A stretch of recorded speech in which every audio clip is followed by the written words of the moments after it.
histoire, un gâté, un copieux petit déjeuner.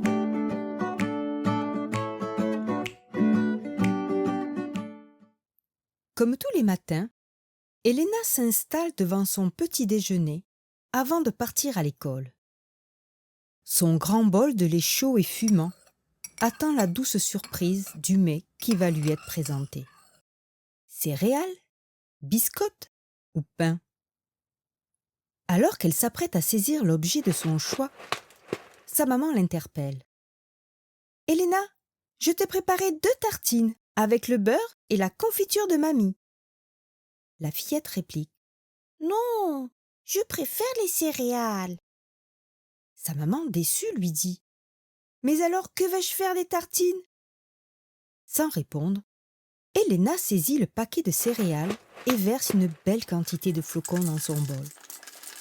Au bout de quelques instants, son frère Julien vient prendre place à table et entame une brioche dorée à souhait. Elena ne résiste pas. De sa petite cuillère experte, elle sort les céréales ramollies, les dépose dans la tasse vide de papa et tend ses doigts vers la belle tranche dorée.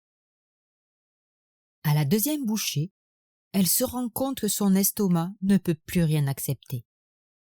Alors elle finit de remplir la tasse de papa avec les restes, avale quelques gorgées de lait afin de faire glisser la dernière bouchée et vide le lait restant dans l'évier.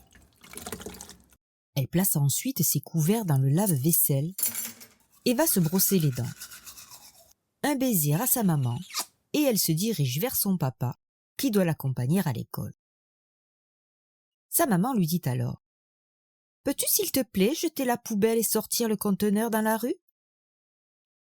L'enfant saisit les déchets et tout en se dirigeant vers le conteneur à poubelle, elle aperçoit l'inscription au marqueur noir qui se trouve dessus et se remémore cette partie de rire avec Julien lorsqu'ils avaient décidé de nommer tous les objets et qu'elle avait découvert le lendemain matin que son frère avait écrit Basile sur le conteneur à poubelle.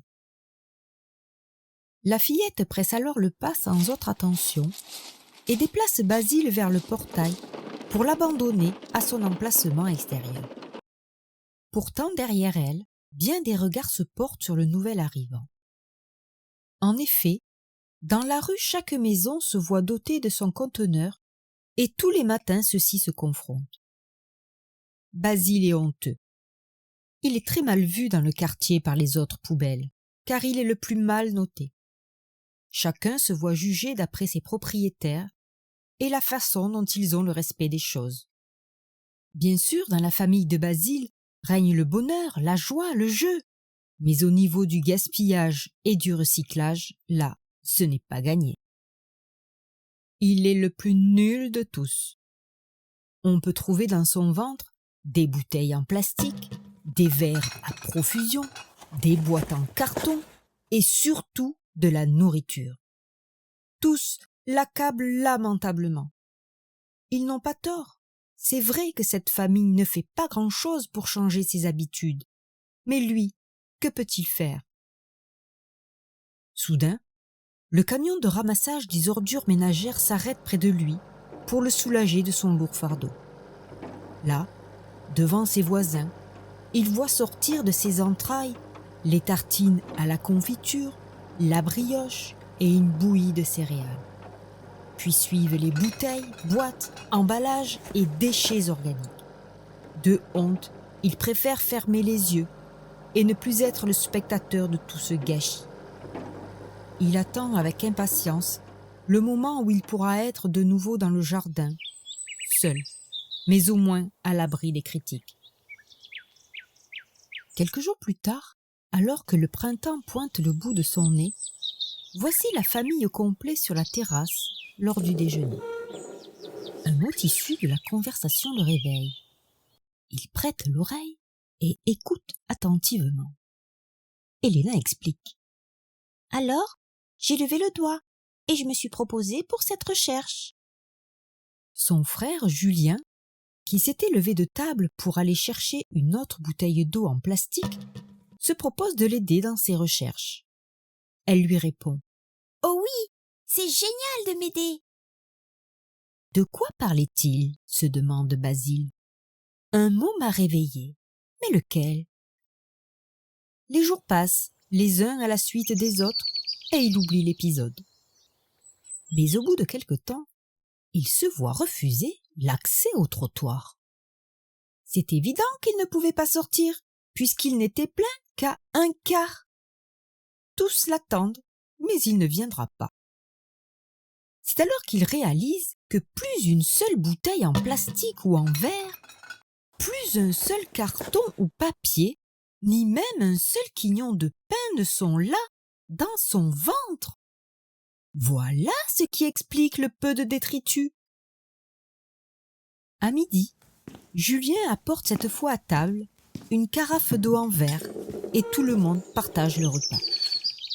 La poubelle peut entendre Elena déclarer: « Cet exposé nous a fait comprendre beaucoup de choses. Basile va souffler maintenant. C'est une quasi-retraite pour lui. Il a fini de trop travailler. Vive le recyclage !»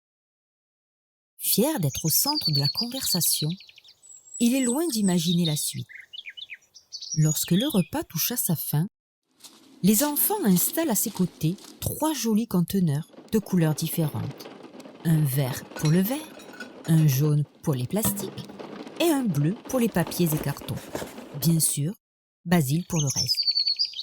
Ainsi, les déchets sont répartis selon leur origine. Basile comprend soudain que le mot qu'il a réveillé l'autre jour est le mot recyclage. Depuis ce jour, quand le camion de ramassage d'ordures ménagères passe, c'est avec fierté que le quatuor s'affiche devant le portail, attendant que ces braves gens veuillent bien les décharger. Dans la rue, chacune des poubelles admire ces couleurs magnifiques. La jalousie les démange, et elles espèrent que leurs propriétaires ne se laisseront pas longtemps distancer. Finalement, la honte leur fait signe. Elle vient de changer de trottoir. Je te dis à bientôt pour d'autres aventures sur une histoire, un gâté.